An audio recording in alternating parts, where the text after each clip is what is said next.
Muito bem, meus queridos irmãos, a paz do Senhor a todos. Vamos lá? Nós vamos dar continuidade a mais uma leitura, e aí eu gostaria de, junto com os irmãos, dar continuidade a essa leitura aqui, ó. Como cultivar uma vida de leitura, do Dr. C.S. Lewis. Eu fiz um primeiro vídeo já, dando uma introdução, algumas informações básicas sobre este livro, o autor, tá bom? Estarei deixando aqui no card e também na descrição do vídeo, para que os irmãos também possam acompanhar. Vamos lá?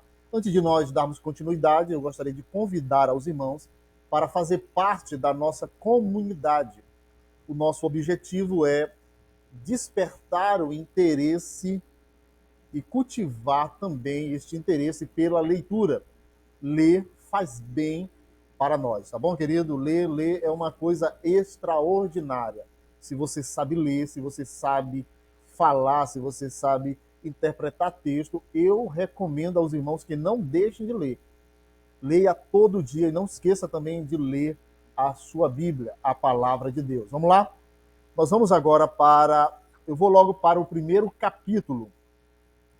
O primeiro capítulo, querido, ele está subdividido em 4 pontos. Eu estarei deixando também na tela para que nós possamos nos alimentar, tá bom?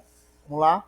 O primeiro capítulo diz assim: como saber se você é um verdadeiro leitor. Veja só, querido. Essas quatro afirmações, que também podem se tornar perguntas, ela nos diz ou nos dão a entender se de fato e de verdade nós somos leitores, tá bom? Deixa eu só botar bem para cá para ficar melhor, ok? E aí nós temos já o primeiro ponto, diz assim. E aí eu vou fazer alguns acréscimos que não está no livro, só para despertar o nosso interesse. Diz assim: primeiro, você adora reler livros? O segundo, você valoriza muito a leitura como uma atividade e não como um último recurso?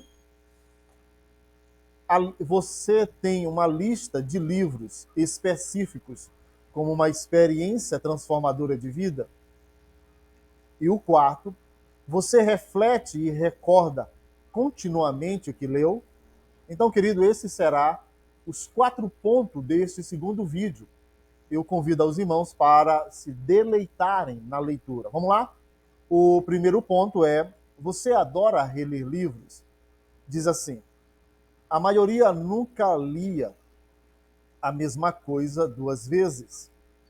A marca incontestável de um não literário é que ele toma isso, já li isso, como sendo um argumento conclusivo para não ler uma obra. Todos nós conhecemos mulheres que se lembravam de um romance de maneira tão vaga que elas tinham de ficar em pé na biblioteca por meia hora folheando antes de estarem certas de que já o haviam lido. No momento em que tinham certeza, isso só que no momento em que tinham certeza, descartavam imediatamente. Para elas, aquele livro estava morto como um fósforo riscado, um bilhete de metrô usado ou um jornal de ontem. Eles já o haviam usado. Por outro lado, aqueles que leem grandes obras a lerão 10, 20, 30 vezes no decorrer de suas vidas. Muito bem, meu querido. Esse primeiro ponto, ele vai nos dar a certeza se de fato e de verdade nós somos leitores ávidos e se gostamos e se relemos aquilo que nós já lemos. Então, esse é o primeiro ponto que os irmãos devem atentar.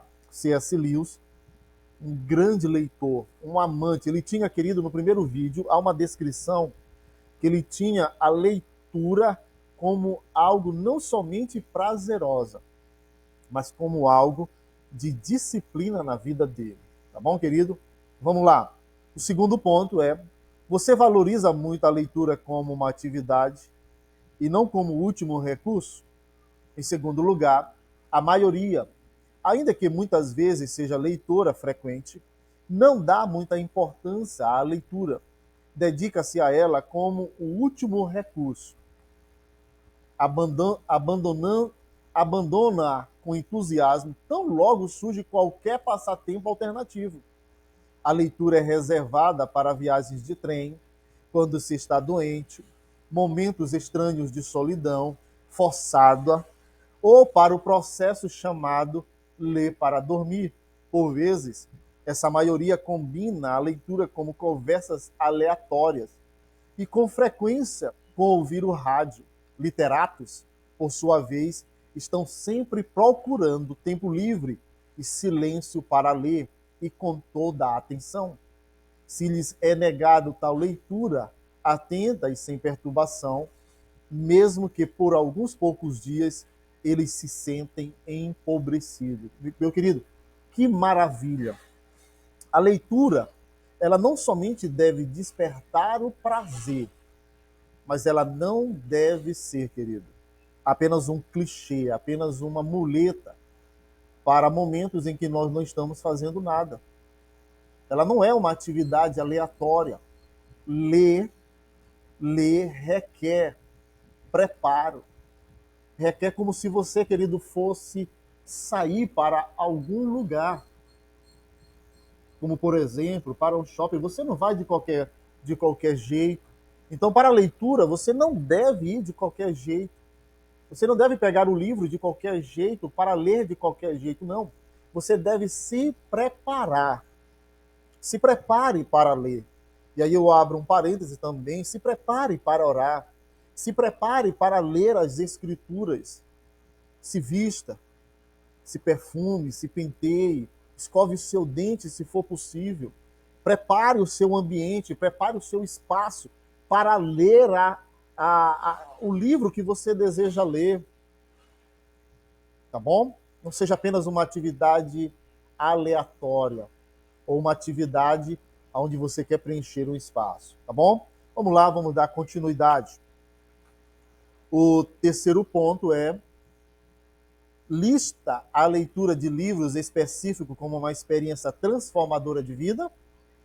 Você lista a sua leitura, você organiza ela. Em terceiro lugar, a primeira leitura de uma obra literária geralmente é, para os literatos, uma experiência tão marcante que apenas vivências como o amor, a religião ou o luto podem servir de comparação.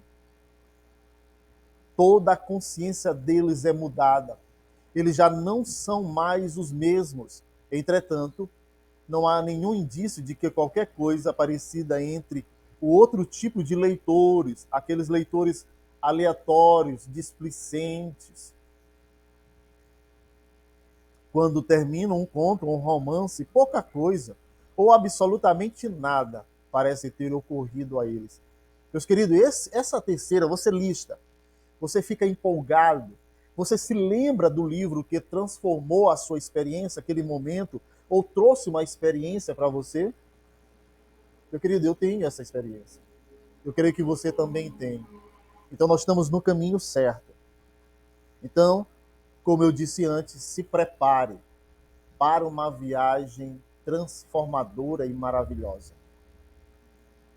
Bom, vamos lá. O quarto e último diz assim: reflete e recorda continuamente o que se leu. Por fim, e como resultado natural de seu diferente comportamento quanto à leitura, o que eles leram está constante e preeminentemente presente na mente dos poucos, mas não dos muitos.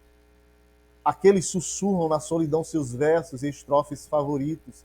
Cenas e personagens de livros fornecem-lhes uma espécie de iconografia pelo qual eles interpretam ou sumarizam sua própria experiência.